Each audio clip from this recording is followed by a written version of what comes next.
Že jak chalani k tomu pristúpia, vedeli, že prišiel posledný mančaft so 4 bodmi a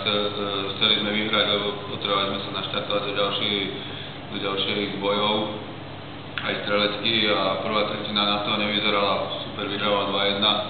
V kabine sme si povedali pár teplých slov a do druhej tretiny vyšiel úplne iný mančaft a aj tretiu tretinu brali jednoducho, a to, čo sme si povedali, ešte tam boli určite niektoré veci, už potom, jak to bolo rozhodnuté, už začali hrať zase svoj systém chlapci, ale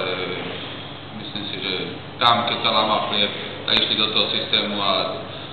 do tej taktiky, čo sme si povedali, a tam sa ten zápas vodil. Musím vyzvihnúť mladých chlapcov, ktorí už druhý zápas, mladý útok, Fajčák, Bolton a Igor Halas, že veľmi dobre hrali, a keď budú takto pokračovať, tak za chvíľu si zahrajú extraligu.